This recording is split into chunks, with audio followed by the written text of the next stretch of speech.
जैसे कि 2020 विजन था वो भी देश ने देखा। इस तरह की कौन सी वो अचीवमेंट है कि 2047 में जब देश इंडिपेंडेंस की 100वीं वर्षगांठ बनाएगा, भारतीय इकोनॉमी को ग्लोबल पावर बना पाएंगे। इसीलिए टेक्नोलॉजी विजन 2047 बनाया। साइंस और टेक्नोलॉजी के क्षेत्र में हम कहाँ हैं, जहाँ हम अब खड़े हैं, क्या उससे आप संतुष्ट हैं? आज़ाद भारत की पहली साइंस पॉलिसी बनाई गई थी 1958 में। हमारे लगातार निरंतर हमारे प्रयास होते रहे हैं, हम हरदम आगे ही बढ़ते रहे हैं। और नई टेक्नोलॉजी को बहुत मजबूती के साथ एडॉप्ट करने में, आप लोगों को मजबूत करने में क्या भूमिका रहती है? खासकर सरकारों की क्या भूमिका रहती है? सरकार की प्रोएक्टिवनेस हेल्थ टेक्नोलॉजीज को लेकर थी कोविड के समय में। अगर वो प्रोएक्टिवनेस आज बनी रहे तो ज़रूर भारतवर्ष में ऐसी टेक्नोलॉजीज का इनोवेशन होगा, इन्वेंशन होगा और हमारी इकोनॉमी स्ट्रेंथन होगी। आर्टिफिशियल इंटेलिजेंस सुन रहे हैं और लगातार हमारे जीवन में वो बड़ा रोल प्ले करेगी, लेकिन एक डर लगातार बना हुआ है कि कहीं ये एआई हम पर हावी ना हो जाए। आप यहाँ बैठे हैं, आपके किसी भी फेस आदमी को ऐसी पिक्टोरल वर्चुअल दिखा सकते हैं, रियलिटी दिखा सकते हैं कि आप पार्लियामेंट में एंटर कर रहे हैं।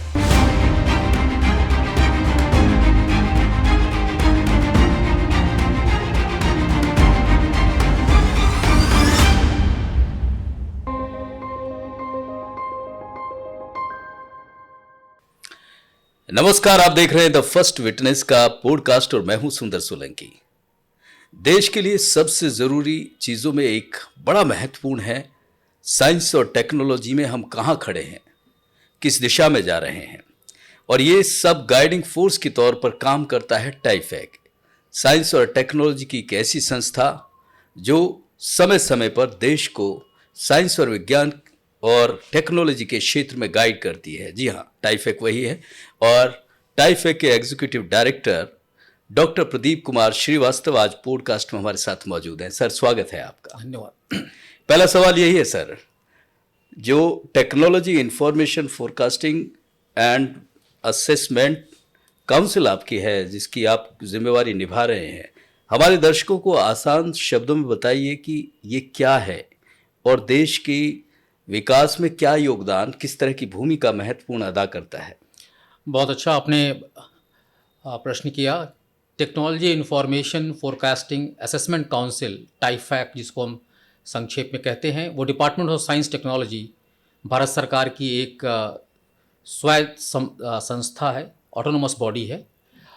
और ये संस्था के फाउंडिंग चेयरमैन भारतवर्ष के बहुत ही नामी ग्रामी साइंटिस्ट और visionary doctor APJ Abdul Kalam थे जी, जिन्होंने इस संस्था को बनाया था। और आज से करीब 35 वर्ष पूरी संस्था का इंसेप्शन हुआ था, और इस ऑब्जेक्टिव के साथ कि भारत सरकार को और देश को ये टेक्नोलॉजी के क्षेत्र में एक मार्गदर्शन देगी और उसको किन टेक्नोलॉजियों पर काम करने की दिशा बताएगी और उसके उचित रोड मैप डिफाइन करेगी कि जिससे भारतवर्ष एक साइंस टेक्नोलॉजी के क्षेत्र में अग्रणी देश बने और एक हम आगे एक लीडरशिप, देश को टेक्नोलॉजी के क्षेत्र में लीडरशिप की बात जो हमारे मोदी जी करते हैं, prime minister government of India करती है, आज उसको हम प्राप्त कर सकें।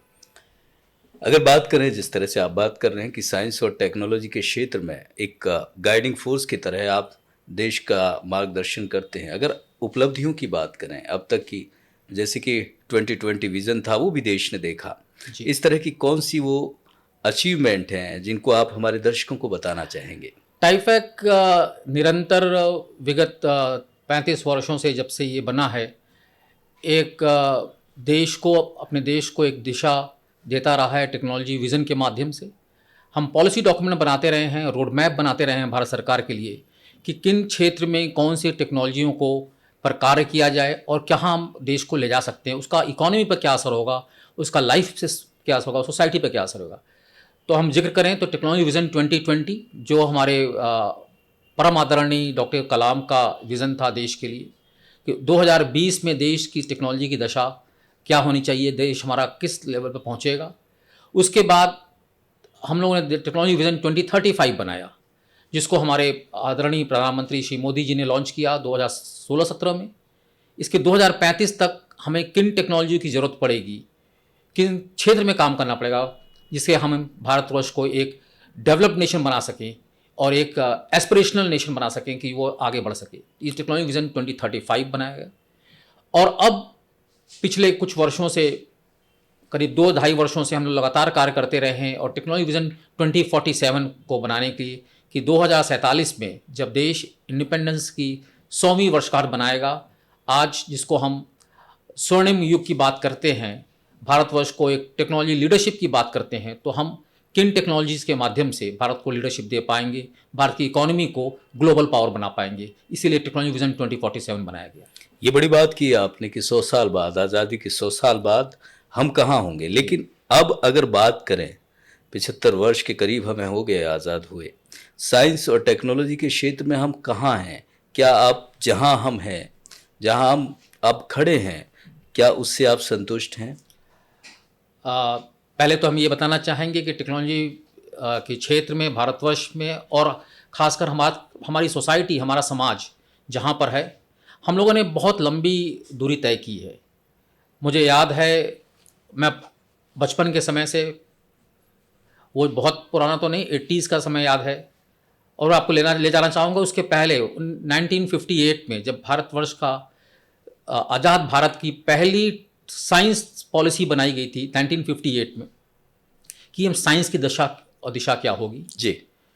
तो उस समय सरकार ने ऐसे इंस्टीट्यूशंस बनाने शुरू किए, ICMR, CSIR, DST, फिर उन्होंने इंस्टीट्यूशन बनाए, IITs, एम्स बनाए शुरू किए, जहाँ पर साइंस पे और विज्ञान पे रिसर्च किया जा सके, कार्य किया जा सके।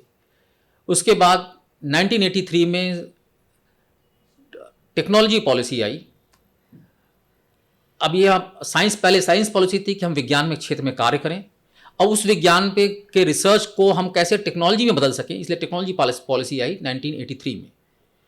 उसके बाद 1998-2000 में साइंस टेक्नोलॉजी पॉलिसी स्टेटमेंट आया, जिसको 2003 में लॉन्च किया गया। उसमें एक इनोवेशन का कंपोनेंट जोड़ा गया कि कैसे भारतवर्ष सिर्फ साइंस टेक्नोलॉजी पर कार्य न कर सके, वो इनोवेशन कर सकें, वो नई नवर्चन कर सकें, नई चीज़ों पे को खोज कर सकें। और उसके बाद 2013 में दोबारा science technology innovation policy STIP policy launch की गई। 2020 में दोबारा उसको लॉन्च किया गया कि हम कैसे इंक्लूसिव इनोवेशन कर सकें, हमारे समाज के रिलेटेड हमारी जो ज़रूरतें हैं उसको हम कैसे उस उम्मीद पर पूरा करने के लिए कैसे इनोवेशन करें। तो ये हमारी साइंस टेक्नोलॉजी की जो पॉलिसीज़ लगातार आती रही हैं, ये ज़रूर दर्शाती है कि भारतवर्ष एक सेंसिटिव देश रहा है आज़ादी के पाने के बाद।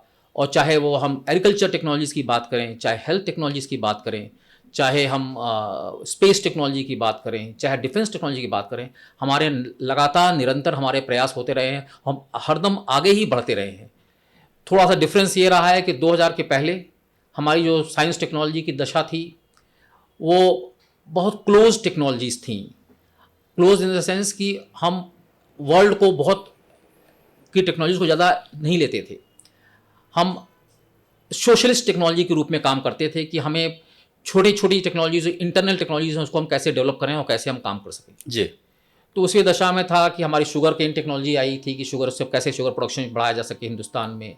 वैसी टेक्नोलॉजीज़ आई, उस समय ब्रिक टेक्नोलॉजीज़ आई, कैसे ब्रिक का निर्माण हो, कोल माइनिंग टेक्नोलॉजीज़ थी, स्टील की टेक्नोलॉजीज़ थी, ये हमारे हिंदुस्तान में थी।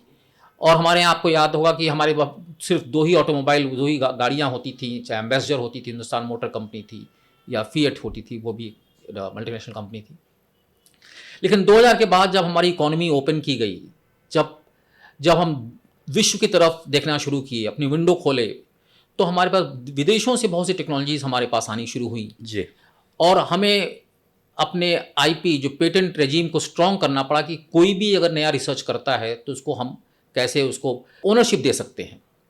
इसी के तहत हमारी जो विदेशों की टेक्नोलॉजी आनी शुरू, तो भारतवर्ष कंप्यूटर युग में प्रवेश किया।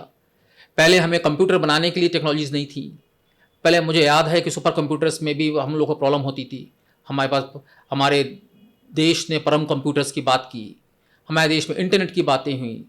और जब 2006 से जब गूगल का समावेश हुआ टेक्नोलॉजी के क्षेत्र में, IT टेक्नोलॉजी के क्षेत्र में, तो शायद भारतवर्ष उन 4-5 देशों के बीच में आके खड़ा हो गया है आज, जहाँ पर हम सिर्फ अपने देश के लिए टेक्नोलॉजी के नीड को नहीं पूरा कर रहे हैं, दूसरे देशों के टेक्नोलॉजी नीड को भी पूरा कर रहे हैं, और हम लीडरशिप की बात कर रहे हैं। जी, तो बहुत लंबी आपने बिल्कुल ये सही बात है कि हमने 75 वर्षों में एक लगातार प्रगति के पथ पर हम चलते रहे, लेकिन इनोवेशन की आपने बात की।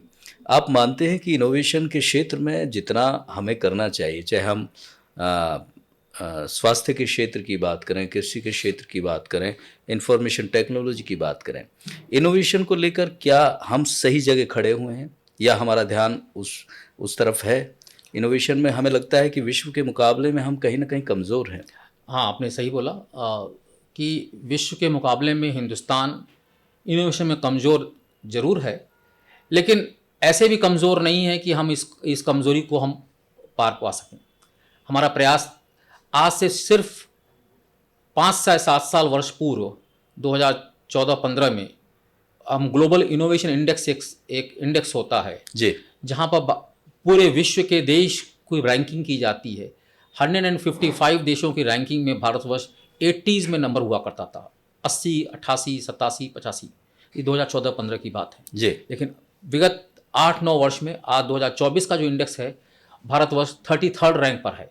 तो हमने बहुत ही लंबी छलांग मारी है, 51 रैंक को हम लोग ऊपर करके आए हैं, और अभी हमारे पास कहना है कि अभी हमारे रास्ता आगे और भी मेहनत करनी है, और हमारे इनोवेटिव इंडेक्स में हमको ऊपर जाना है, और हमें अपने यंग साइंटिस्ट टेक्नोलॉजिस्ट को ये दिखाना है कि किन एरिया में रिसर्च करें, अपना हमारी जो मेंटल पावर है, हमारी जो थिंकिंग पावर हो, उसको कैसे यूटिलाइज कर सके, हम नए से नए क्षेत्रों में रिसर्च करें, और हमें ऐसी पॉलिसीज़ भी लानी है जिससे हम उस इनोवेशन को कि हम लोग की ओनरशिप हो और इंटेलेक्चुअल प्रॉपर्टी हम ओन कर सकें। ये बड़ी चीज़ बताई है सर ने कि इनोवेशन जो इंडेक्स है उसमें हमने इतनी तरक्की की है 8-9-10 साल में, ये अपने आप में बड़ी उपलब्धि है। लेकिन एक बात करें सर, जिस तरह से हम कंपेयर करते हैं, विश्व की तुलना में कंपेयर करते हैं, अगर साइंस और टेक्नोलॉजी पूरे इस परिवेश की बात करें या 8-10 साल या जितना भी वक्त हमने, जैसा कि आपने बताया कि जिस तरह से 35 वर्षों से आप लोग इस कार्य में लगे हुए हैं, उस स्थिति की बात करें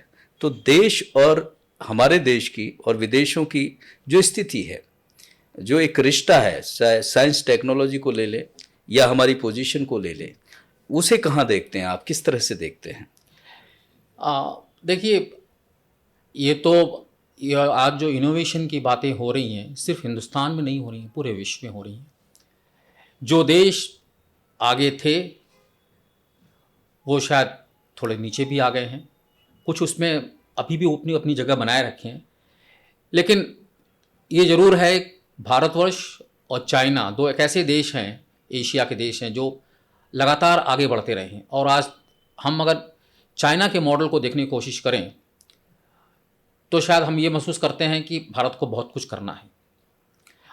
और जो चाइना, अगर आपको बताएंगे कि पेटेंट की बात करते हैं, जो हमारे दो चीज़ें से हम बहुत, पेटेंट से होता है कि हमारी बौद्धिक संपदा कितनी है, तो चाइना, भारतवर्ष की आज बौद्धिक संपदा हम लोगों ने काफ़ी निरंतर प्रयास करने के बाद हमारी विगत 2024 में करीब 65,000 पेटेंट एप्लीकेशन फाइल हुए, और वहीं हम देखें अगर China 13 lakh patent application China file किया, तो ज़रूर हमको ये सोचने को मजबूर करता है कि हमारी प्रयास अभी बहुत पीछे है।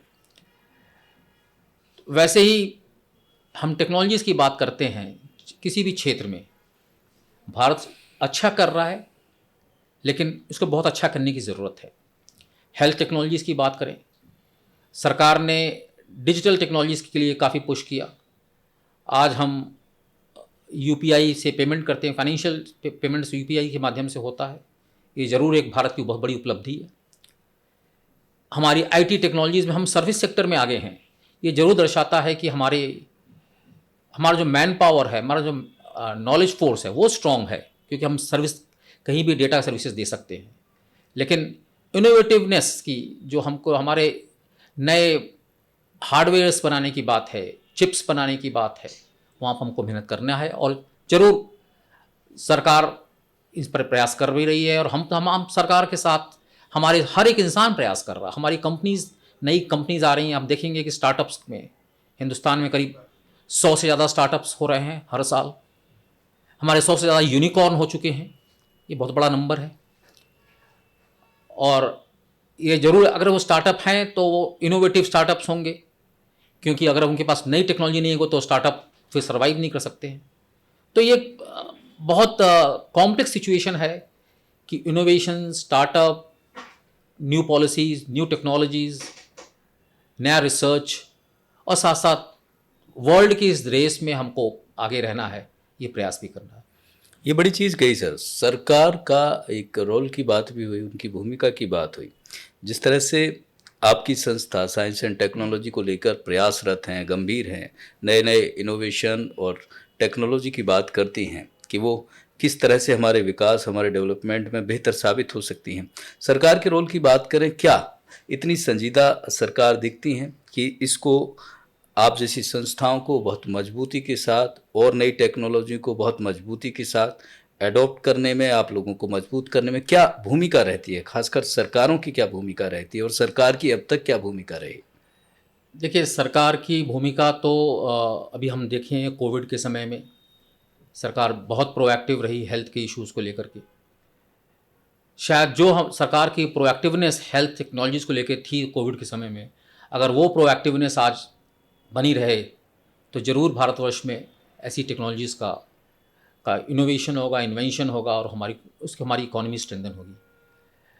लेकिन शायद एक जो हमारी ताकत है, हमारी मैन पावर जो ताकत है, पॉपुलेशन जो मेरी ताकत है, वो शायद कहीं कहीं मेरी कमजोरी भी बन जाती है कि सरकार कितनी भी काम पॉलिसी सरकार लाती हैं, कितना भी एफर्ट करती हैं, वो लेकिन उसको कहते हैं ड्रॉप इन द ओशन वाली स्थिति हो जाती है कि हमारे सब तक पहुंच नहीं पाती है।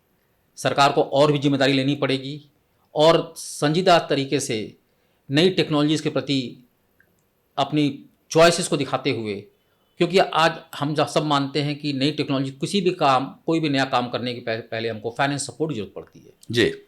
सरकार जो पॉलिसी बना रही हैं, और सबसे आयरॉनिकल बात यह है कि हिंदुस्तान में research development, scientific research development जो होता है वो सिर्फ पब्लिक सेक्टर में आता है, गवर्नमेंट से थ्रू आता है, जबकि विदेशों में साइंस टेक्नोलॉजी रिसर्च जो है वो प्राइवेट इंडस्ट्री भी करती है।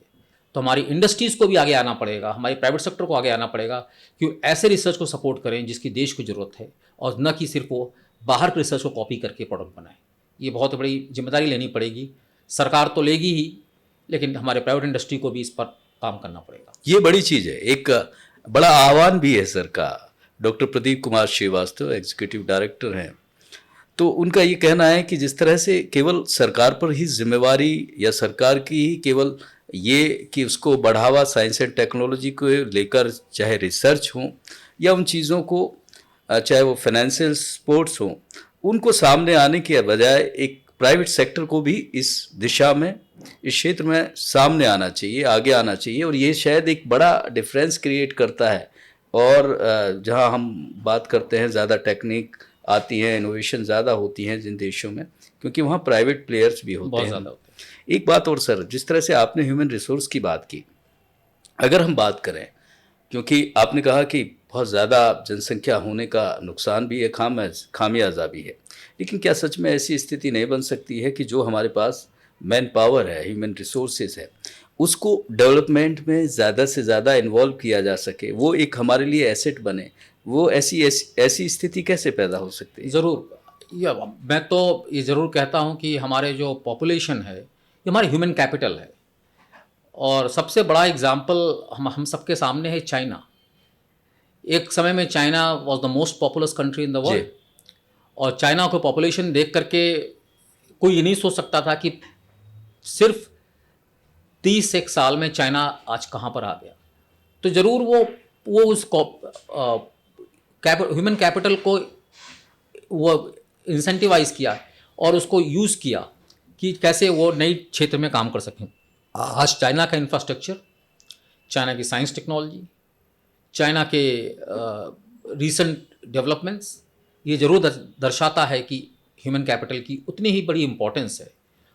हमें सिर्फ ये करना पड़ेगा, अपने ह्यूमन कैपिटल को, उनकी कैपेसिटी बिल्डिंग करनी पड़ेगी, उनको ट्रेनिंग देनी पड़ेगी कि वो सिर्फ सरकार के ऊपर डिपेंडेंट होकर ना सोचें, वो आगे आके अपनी इनोवेटिव थॉट प्रोसेस को, अपने अंदर की स्ट्रेंथ को कंट्रीब्यूट करें नेशन बिल्डिंग के लिए। वो बहुत ज़रूरी है।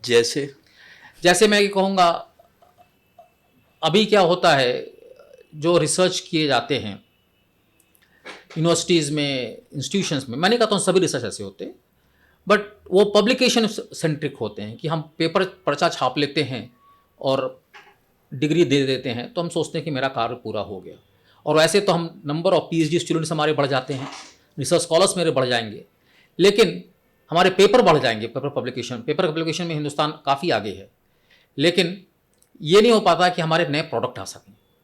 तो हम जिस ह्यूमन कैपिटल को यूज़ करके पेपर पब्लिकेशन कर बात कर रहे हैं, उसी ह्यूमन कैपिटल को यूज़ करके हम नए प्रोडक्ट डेवलपमेंट की बात करें। सोचें, रिस्क टेकिंग होता है, आप 10 एफर्ट करेंगे, उसमें से 7 फेल होंगे, 3 सक्सेस, लेकिन 3 सक्सेसफुल तो होंगे। जी। हम वो प्रयास नहीं करते, हम 10 में ही 10 के पेपर पब्लिश करके अपने किसी भी प्रोजेक्ट को, किसी भी रिसर्च को डब्बे में बंद कर देते हैं, न कि उसको डब्बा खोल के कुछ पेपर्स को छोड़ करके कुछ आगे नए टेक्नोलॉजी प्रोडक्ट डेवलप करें और उन लोगों को सपोर्ट करें जो ऐसे इनोवेटिव थिंकिंग प्रोसेस के हैं। और तो हमारी ये लैग collaboration- कहाँ करता है सर? ये बड़ी अफसोसजनक स्थिति आपने बताई कि अगर इस तरह से बनता है कि जिनको ज़मीन पर जिन चीज़ों को उतारा जाना चाहिए, जो आम लोगों तक पहुँचनी चाहिए, उन चीज़ों को एक एक लिमिटेड कर दिया जाता है, एक दायरे में सीमित कर दिया जाता है। कमी कहाँ रह जाती है? कमी देखिए 2 तरह से कमी होती है, क्योंकि जैसा बताया ना कि हर ह्यूमन बीइंग बहुत शॉर्ट साइटेड है, वो तुरंत फ़ायदे की बात ही सोचता है। आप ये तुरंत सोचते हैं कि मेरी इस महीने की सैलरी मिल जाए, मेरा काम चलता रहे।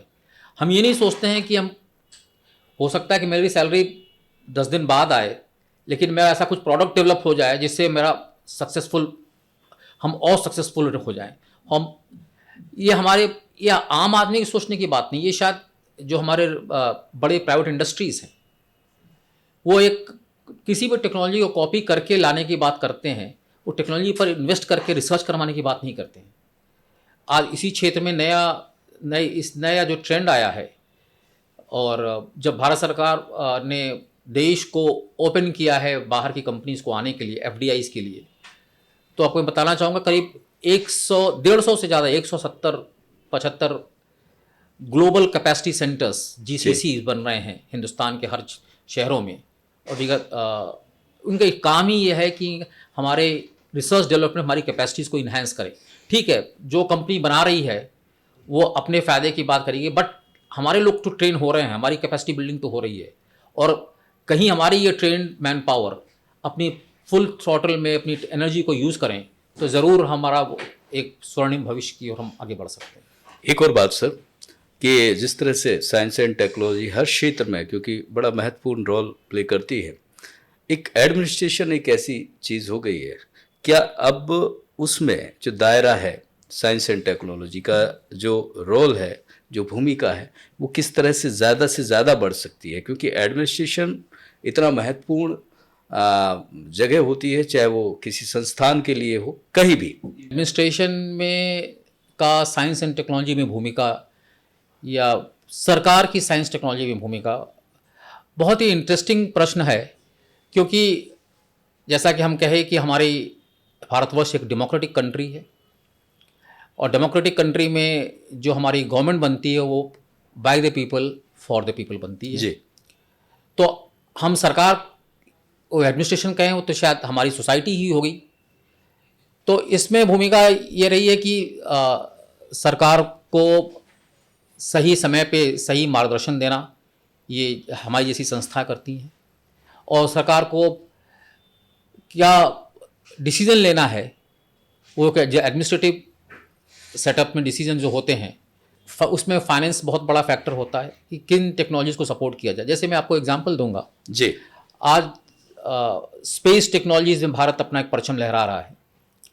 हमें वो भी दिन याद है जब चांद पर दूसरे देश पहली बार गए थे, अमेरिका पहली बार गया था या यूएस पहली बार गया था, तो लगता था कि भी ये तो हमारे बस के बाहर की बात है।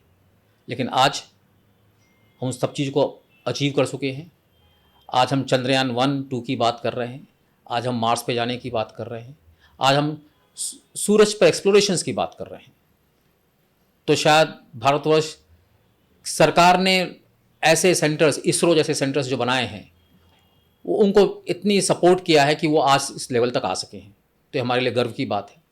डिफेंस की बात करेंगे, भारत के जो डिफेंस लेबोरेटरीज़ बनी हैं, डीआरडीओ रिसर्च लेबोरेटरीज़, वहाँ पे जो हमारे और प्लस आज जो गवर्नमेंट ने जो ओपन किया है प्राइवेट इंडस्ट्री को डिफेंस में पार्टिसिपेट करने के लिए मैन्युफैक्चरिंग में, जी। इसका एक बड़ा योगदान है कि आज हम बहुत डिफेंस के इक्विपमेंट्स खुद इन हाउस मैन्युफैक्चर कर पा रहे हैं, जबकि हम डिपेंडेंट थे इंपोर्ट पे 2005 के पहले। आज हम खुद मैन्युफैक्चर कर रहे हैं, चाहे हमारी जो सबमरीन्स हैं, चाहे ब्रह्मोस हों, ये सब हमारी अपनी ताकत है जो हमारे हमारे लोगों द्वारा, हमारे टेक्नोलॉजीज खुद डेवलप होकर आई हैं। और क्यों डेवलप हुई हैं कि गवर्नमेंट की पॉलिसी ऐसी आई है, एडमिनिस्ट्रेटिव पॉलिसीज ऐसी आई हैं और एडमिनिस्ट्रेटिव फाइनेंशियल सपोर्ट्स ऐसे आए हैं।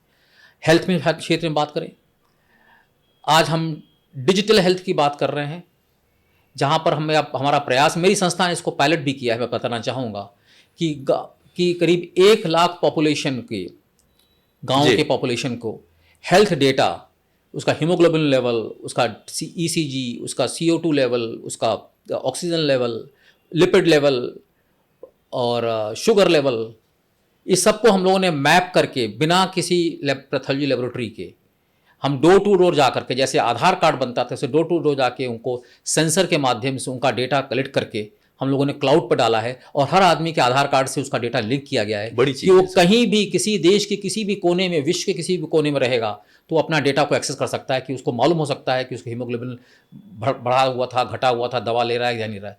साथ साथ इसका ये भी फ़ायदा होगा कि जैसे हम कभी एक्सीडेंट हो जाता है तो आदमी पहले तो डॉक्टर को मालूम करना पड़ता है कि शुगर तो नहीं उसका था, उसको ये प्रॉब्लम तो नहीं थी। तो अगर उसका डेटा जहाँ क्लाउड ऑलरेडी है एक्सेस तो होगा हाँ, तो उसको बड़ा मालूम हो फायदा जाएगा, तो मिल उसको ये जाता है। ये तो इन्फॉर्मेशन होती है डिजिटल निश्चित हेल्थ रूप से। रिकॉर्ड्स की जो बात थी वो हम लोगों ने पायलट किया। ये बहुत बड़ी इनिशिएटिव है। ऐसा डिजिटल हेल्थ रिकॉर्ड अभी दूसरे देशों में नहीं है। और सबसे बड़ी बात, हमारा जो UIDI नंबर है उसको हम स्ट्रेंथन कर रहे हैं डिजिटल हेल्थ रिकॉर्ड से जोड़ करके। सिर्फ वो हमारे लिए आधार नंबर सिर्फ आइडेंटिटी प्रूफ नहीं है, वो हमारे हेल्थ की कुंडली बताता है। तो ऐसे चीज़ों को जो हम देश में किया गया है, नई चीज़ें की गई हैं इस देश में, ज़रूर हमारे देश की ताकत को बढ़ा रहे हैं। हम बात करना चाहेंगे आज अपने पेमेंट सिस्टम्स की। UPI पेमेंट सिस्टम तो विश्व में अनोखा पेमेंट सिस्टम है, निश्चित रूप से। कहीं नहीं है। आज हम बहुत देशों में आप गए होंगे, देखेंगे सब जगह क्रेडिट कार्ड चलते हैं, डेबिट कार्ड चलते हैं, UPI मोबाइल के माध्यम से आप पेमेंट नहीं कर सकते हैं, लेकिन आज हम करते हैं। वो इतना सिक्योर है। तो ज़रूर अगर सरकार ने अपने साइंस टेक्नोलॉजी के क्षेत्र में इतना आगे बढ़ने का सपोर्ट किया है, लोगों को साइंटिस्ट टेक्नोलॉजी सपोर्ट किया है, तो ज़रूर हमारी व्यवस्था, हमारी टेक्नोलॉजी की आउटरीच बहुत बड़ा है। और इसका सबसे ज़्यादा फ़ायदा हमारे समाज के वो निचले से सबसे लास्ट माइल पे जो आदमी खड़ा है उसके भी चेहरे पर आज खुशी आ रही है, तो इन्हीं कारण से आ रही है। बड़ी चीज़ बताइए सर। ये निश्चित रूप से हमारे लिए एक भारतीय होने के नाते गर्व की बात है कि जिस तरह से हमने, चाहे वो कोविड की बात हो, चाहे UPI पेमेंट की बात हो, जिस तरह से आपने बताया कि एक गाँव का 1 लाख लोगों का डेटा आपने बिल्कुल सारा उनका डेटाबेस तैयार किया हुआ है। लेकिन एक और बात आती है कि सर अगर बात करें, क्योंकि हम पूरी दुनिया का सिनेरियो देखें, जो टेक्नोलॉजी है, चाहे जैसे डिफेंस के मामले में बात की हमने, और जो हालात पूरे विश्व में एक युद्ध के से हालात बने हुए हैं, वहाँ टेक्नोलॉजी का इस्तेमाल ह्यूमन वैल्यूज़ को, ह्यूमैनिटी के लिए नहीं होता है। जी। तो क्या इस तरह की स्थिति, जो ये ह्यूमन वैल्यूज़ है, एथिक्स है, ये सारी चीज़ें ऐसे लगता है कि कहीं ना कहीं साइंस टेक्नोलॉजी का इस्तेमाल गलत भी हो रहा है। आपने सही बोला, साइंस टेक्नोलॉजी का इस्तेमाल ह्यूमन वैल्यूज़ को क्रॉस करके अगर किया जाता है, ह्यूमन एथिक्स क्रॉस किया। हाँ, एक डेवलपमेंट के लिए, एक ह्यूमैनिटी के डेवलपमेंट के लिए इनमें किस तरह से एक सामंजस्य बिठाया जा सकता है, कहाँ कमी रहती है? देखिए, ऐसे में हम लोग यह कहते हैं कि जब एक एग्जीक्यूशन की बात हो तो उससे साथ साथ लेजिस्लेशन की बात भी उतनी स्ट्रांग होनी चाहिए टेक्नोलॉजीज़ के लिए। जी। अब जितना फ़ायदा, मैं आपको एग्जांपल दूंगा, जितना फ़ायदा हमको डेटा से होता है, UPI पेमेंट से होता है, कहीं ना कहीं उससे में लॉस भी होता है। हमारे UPI पेमेंट के फ्रॉड्स बहुत हो रहे हैं, साइबर सिक्योरिटी फ्रॉड्स बहुत हो रहे हैं। तो क्योंकि हमारी वो वैल्यू सिस्टम जो है चरमरा रहा है, और सिर्फ हिंदुस्तान नहीं, पूरे विश्व में ऐसा हो रहा है। तो हमको लेजिस्लेटिव को और कंट्रोल करना पड़ेगा, स्ट्रॉन्ग करना पड़ेगा कि हम ऐसे लोगों को पकड़ सकें, ऐसे लोगों को रोक सकें कि वो इसका गलत उपयोग न करें।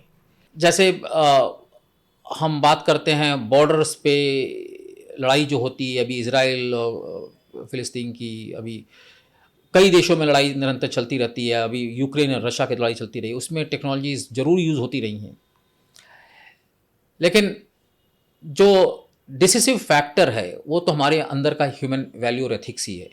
अगर हमारे अंदर के एथिक्स नहीं होगा, वैल्यूज़ नहीं होंगी कि मुझे ये चीज़ नहीं करनी है, तो वो नहीं कर, उसके लिए रोकने के लिए लेजिस्लेशन को बहुत स्ट्रॉन्ग करना पड़ेगा, चाहे वो देश के अंदर हो, देश के बाहर हो।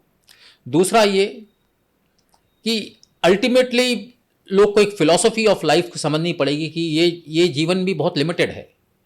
तो जीवन लिमिटेड है तो सिर्फ जीवन ही लिमिटेड नहीं है, आपको यूज़ ऑफ साइंस भी उतना ही लिमिटेड हो गया।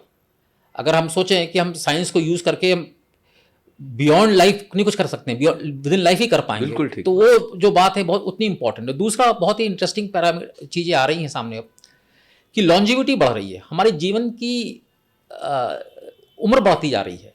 अब आप जब दवाओं से बीमारियों का इलाज कर ले रहे हैं, कैंसर पे विजय पा लेंगे आप, तो आप ह्यूमन की लाइफ पे विजय पा लेंगे, आप किडनी रोग पे विजय पा लेंगे, किडनी पे, ब्लड कैंसर पे, ब्रेन ट्यूमर पे, तो क्या होगा, आदमी की ज़िंदगी बढ़ेगी। तो उस स्थिति में जिसको लॉन्जिविटी की बात, हम सुपर ह्यूमन की बात कर रहे हैं अब, तो ये सब साइंस टेक्नोलॉजी का ही है। बट अगेन जो मैंने बोला कि एथिक कॉम्पोनेंट उतना ही स्ट्रॉन्ग चाहिए जितना जिस साइंस टेक्नोलॉजी कॉम्पोनेंट, उतना ही वैल्यूज एथिक कॉम्पोनेंट चाहिए जो उसको बता सके गलत और सही में सही दिशा और दिखा सके, वही बहुत ज़रूरी है। एक और चीज़ सर, हम सुन रहे हैं एआई सुन रहे हैं, आर्टिफिशियल इंटेलिजेंस सुन रहे हैं, और लगातार हमारे जीवन में वो बड़ा रोल प्ले करेगी, लेकिन एक डर लगातार बना हुआ है कि कहीं ये एआई हम पर हावी ना हो जाए। जो सॉफ्ट स्किल हैं, जो हमारे अंदर इमोशंस हैं, वो कहीं ना कहीं ख़त्म हो जाएं या वो हम पर काबू पा लें। इस तरह के बैलेंस की बात करें तो क्या ये जहन में रहते हैं साइंस एंड टेक्नोलॉजी, जब आप इस क्षेत्र में होते हैं तो ये डर रहते हैं? बिल्कुल, ये डर बहुत ही है, बहुत ही मतलब संजीदा लोगों में तो बहुत ज़्यादा डर इस बात का है।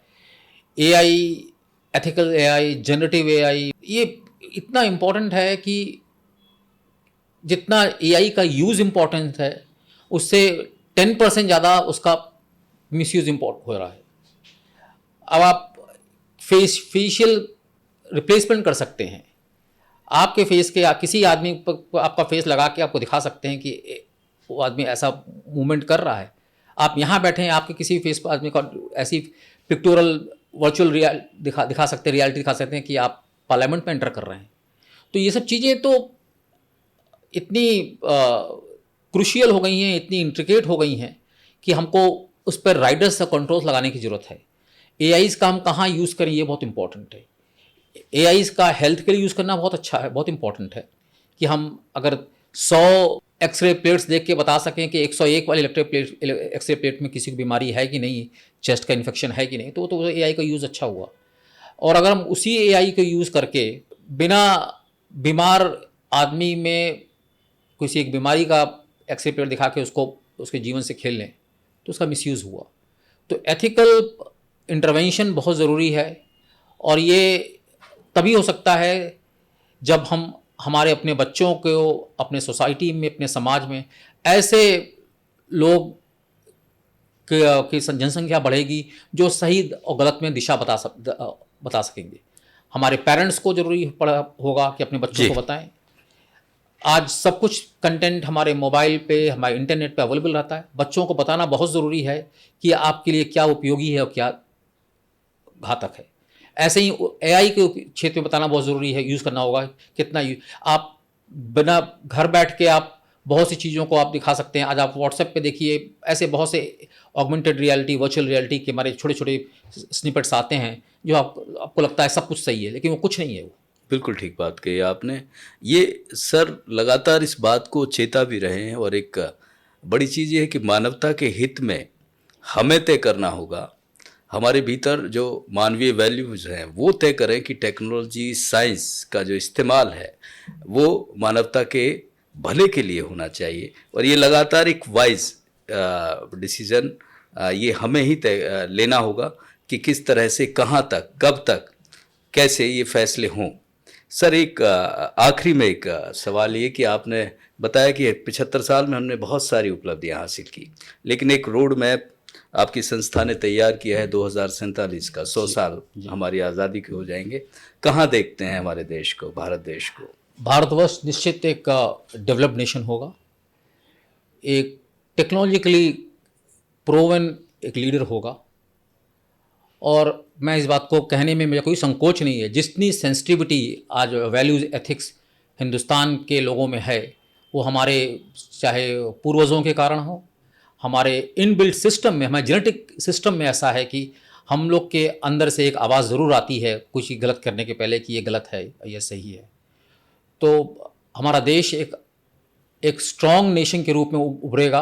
आज शायद विश्व इस बात को मानने लगा है, हमारी पॉपुलेशन देख के, वो तो इकोनॉमिक पर्सपेक्टिव देख के कहता है कि भारत का मार्केट बड़ा है, लेकिन मैं ये नहीं कहता हूँ, मैं भारत का मार्केट ही बड़ा नहीं है, भारत की बौद्धिक संपदा बड़ी है, भारत की ताकत बड़ी है।